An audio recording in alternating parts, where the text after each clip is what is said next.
ఇది ఈ రోజు జరిగినది కాదు, గతంలో చాలాసార్లు ఆమె పైన ఆరోపణలు రావడం జరిగింది. ఈరోజు దాన్ని మహిళా సంఘం ఒక పోరాటం తీసుకొని ధర్నా రూపంలో ప్రజలందరికీ విషయం తెలియజేయాలన్న ఉద్దేశంతోనే ఎస్సీ ఎస్టీ బీసీ మైనార్టీ మహిళా ఐక్య వేదిక ఆధ్వర్యంలో ఈరోజు వెంకటలక్ష్మి గారి అవినీతి పైన ఈ నిరసన ధర్నా కార్యక్రమం చేపట్టడం జరుగుతుంది. ఈమె పైన చిన్నపిల్లలకి ఈరోజు గవర్నమెంట్ ఇస్తున్నటువంటి మెస్ ఛార్జీలు సరిపోవడం లేదనేసి విద్యార్థి సంఘాల నాయకులు ధర్నాలు చేసి కేసులు పెట్టించుకొని పిల్లల వైపున పోరాడుతూ ఉంటే ఈరోజు పిల్లలకు వచ్చినటువంటి మెస్ ఛార్జీలలో కూడా ఈమె కోతను విధించి వాటర్లను సతాయించి వాళ్ళ కడుపులు కొట్టి ఈమె లంచాలు తీసుకుంటుంది. ఇది జిల్లా ఉన్నతాధికారుల దృష్టిలో ఉన్నప్పటికీ ఆమె పైన ఇంతవరకు ఎటువంటి చర్యలు తీసుకోకపోవడం అనేది సిగ్గుపడాల్సిన విషయము. ఈమె అవినీతి టార్చర్ ఎంత భయంకరంగా ఉందంటే ఒక warden already bypass surgery, open heart surgery చేయించుకొని ఈరోజు ప్రాణాపాయ స్థితిలో కామినేని హాస్పిటల్లో చికిత్స పొందుతూ ఉన్నారు. అలాగే మహిళా వార్డెన్లు చాలా మంది ఈ విషయాన్ని ఎస్సీ ఎస్టీ బీసీ మైనార్టీ మహిళా ఐక్య వేదిక దృష్టికి తీసుకొచ్చినప్పటికీ ఇక్కడ ఉన్నది కూడా మహిళనే కదా అని ఆమె మారుతుందేమో, ఆమె వైఖరి మార్చుకుంటుందేమో అని ఎన్ని రోజులు వెయిట్ చేయడం జరిగింది. ఆమె వైఖరి మార్చుకోకపోవడం కాక ఆమె ఇంకా విపరీతంగా లంచాలకు అలవాటు పడి ఈరోజు వార్డెన్లని పిల్లలని సతాయిస్తూ ఉంటే ఇంకా ఇది చూస్తూ ఉండడం ఎంతవరకు మంచిదని అడుగుతూ ఉన్నాం. నిన్న కలెక్టర్ గారు కూడా స్పందన కార్యక్రమంలో చెప్పారు, ఆ వార్డెన్స్ ఎవరైతే ఉన్నారో వాళ్ళ పేర్లు చెప్పండి అని అడిగారు సార్.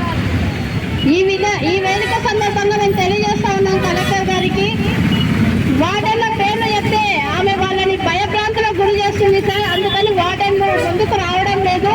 మీరు ఆమెని ఈ పదవి నుంచి తొలగించి మీరు విచారణ చేపట్టండి, వార్డెన్లందరూ ముందుకు వచ్చి మీకు ఫిర్యాదులు చేస్తారని సందర్భంగా తెలియజేస్తూ ఉన్నాం. ఈమె అవినీతి ఎంత దారుణంగా ఉందంటే హెడ్ ఆఫీసులో ఉద్యోగం కావాలంటే కారుణ్య నియామకం కింద ఒక మహిళ దగ్గర 2 లక్షల రూపాయలు లంచం తీసుకుంది. అలాగే ఒక వాచ్మెన్ కూడా ఈమె సతాయించి సస్పెండ్ చేసి అతన్ని ఉద్యోగం నుంచి తీసేసి మళ్ళీ అతనికి ఆర్డర్స్ ఇవ్వాలి అంటే అతని దగ్గర నుంచి లంచం తీసుకుంది. ఇవన్నీ ఊరికే ఒట్టి మాటలు కాదు, ఆధారాలతో సహా మేము నిరూపించగలుగుతాం. ఆమె ఈరోజు ఎవరైతే మేము చెప్తూ ఉన్నామో వెంకటలక్ష్మి గారిని, ఆమె ఫోన్ పేని మీరు ఒక్కసారి వెరిఫై చేస్తే ఆమె లంచాలు డైరెక్ట్ గా ఫోన్ పేలోనే పడినాయి. కళ్ళ ముందు ఇంత అవినీతి జరుగుతూ ఉంటే కూడా ఇంకా ఉన్నతాధికారులు నిమ్మకు నీరెత్తినట్లుగా ఉండడం అనేది చాలా బాధాకరం. గతంలో ఉన్నటువంటి కలెక్టర్ గారు అలాగే గతం ప్రభుత్వమైనటువంటి వైసీపీ ప్రభుత్వంలో ఉన్నటువంటి కొంతమంది నాయకులు వెంకటలక్ష్మి గారికి అండగా ఉండి ఆమెని 3 శాఖలకు ఇన్ఛార్జిగా నియమించినారు అంటే మీరు ఈ విషయాన్ని అర్థం చేసుకోవాలి. ఒక అధికారికి 3 శాఖలను ఇన్ఛార్జిగా ఇచ్చినారు అంటే ఆమె అవినీతిలో అధికారులు కూడా రాజకీయ నాయకులు కూడా ఉన్నారని మేము అడుగుతా ఉన్నాం. ఈరోజు ఎస్సీ ఎస్టీ బీసీ మైనారిటీ పేద పిల్లలే ఈరోజు దాదాపుగా 9,000 మంది పిల్లలు కర్నూలు జిల్లా వ్యాప్తంగా చదువుకుంటూ ఉన్నారు గవర్నమెంట్ బీసీ హాస్టల్స్ లో. ఈరోజు వాళ్ళ కడుపు కొట్టి మీరు లంచాలు తీసుకోవడం ఏంటని మేము అడుగుతా ఉన్నాం. ఏ గవర్నమెంట్ ఉద్యోగస్తులకు జీతాలు ఇవ్వడం లేదా? మీరు ఉద్యోగాలు చేస్తున్నటువంటి జీతాలు మీకు సరిపోవడం లేదా? ఈరోజు పేద పిల్లల కడుపులు కొట్టి మీరు సంపాదించాలనుకుంటే మహిళలు చూసి ఊరుకోరు. అది ఏ అధికారంలో ఉన్నటువంటి వాళ్ళైనా, ఎటువంటి ఉద్యోగ స్థాయిలో ఉన్నటువంటి వాళ్ళైనా దీనికి భారీ మూల్యం చెల్లించాల్సి వస్తూ ఉంది.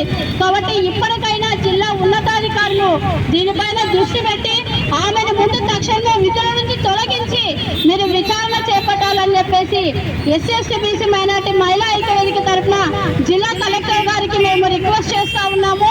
ఎందుకంటే గతంలో ఉన్నటువంటి జేసీ గారైనా అలాగే కలెక్టర్ గారైనా ఆమెకి 3-4 శాఖల్ని అప్పగించి ఆమె చేసినటువంటి అవినీతిలో భాగస్థులైనారని మేము ఈ సందర్భంగా తెలియజేస్తా ఉన్నాం. ఎందుకు ఈ మాట చెప్పాల్సి వస్తుందంటే గతంలో కూడా ఆమె మీద చాలా ఫిర్యాదులు వచ్చినప్పటికీ అవన్నిటినీ పక్కన తోసిపడేసి ఆమెను ఈరోజు ఇంకా 3 శాఖలకు ఆమెను అధికారిగా పెట్టారు. వార్డెన్లు కూడా పోస్టింగ్లు అడిగినా, ఇన్ఛార్జీలుగా హాస్టళ్లకు అడిగినా కూడా ఈమె లక్షల రూపాయలు లంచాలు తీసుకుంటుంది. గవర్నమెంట్ ఇస్తున్నదే వాళ్ళకి 40 రూపాయలు పిల్లలకి, దాంట్లో నుంచి మీరు కట్ చేసి వీళ్ళకి లంచాలు ఇవ్వాలి అని అంటే పిల్లల కడుపు కొట్టడం కాదా అని అడుగుతా ఉన్నాం మేము ఈరోజు. పేద పిల్లలు అందులో వాళ్ళేమి పెద్ద పెద్ద ఆఫీసర్ల పిల్లలు ఎవరు చదవడం లేదు. గవర్నమెంట్ హాస్టల్లో కూలీ పనులు చేసుకుంటున్న వాళ్ళు, పొల పనులు చేసుకుంటున్నటువంటి రైతు పిల్లలు ఈరోజు గవర్నమెంట్ హాస్టల్స్ లో చదువుకుంటా ఉన్నారు. ఒకసారి ఆలోచించండి. పిల్లలకు మెస్ ఛార్జీలు పెంచుకొని మేము వైపు కొట్లాడుతూ ధర్నాలు చేస్తూ ఉంటే సంఘాలన్నీ, మీరు ఆ మెస్ ఛార్జీలలో కట్ చేసి ఈ రోజు అవినీతికి పాల్పడుతున్నటువంటి ఇట్లాంటి అధికారులను ఎంకరేజ్ చేస్తూ ఉంటే ఇది చూస్తూ ఊరుకోరు ఎవరు కూడా. కాబట్టి దీని మీద వెంటనే విచారణ జరిపించి ఆమెని ముందు ఫస్ట్ విధుల నుండి తొలగించి విచారణ జరిపించాలని అడుగుతా ఉన్నాం. ఈరోజు ఆమె అదే పదవిలో కూర్చొని విచారణ చేస్తే మాత్రం అన్నిటినీ తలకిందులు చేసేటువంటి టాలెంట్ ఉంది ఆమెకి. కాబట్టి ఆమెను ఆ విధుల నుండి తొలగించి విచారణ చేపట్టాలా. అలాగే ఆమె ఆస్తుల మీద కూడా ఏసీబీ వాళ్ళు ఒక దృష్టి పెట్టాలని మేము అడుగుతున్నాం. ఒక సాధారణ గవర్నమెంట్ ఉద్యోగస్తురాలు ఆమె ఎంత సంపాదించగలుగుతుంది, ఈరోజు ఆమె ఆస్తులు చూడండి ఎంత ఉన్నాయి అనేది.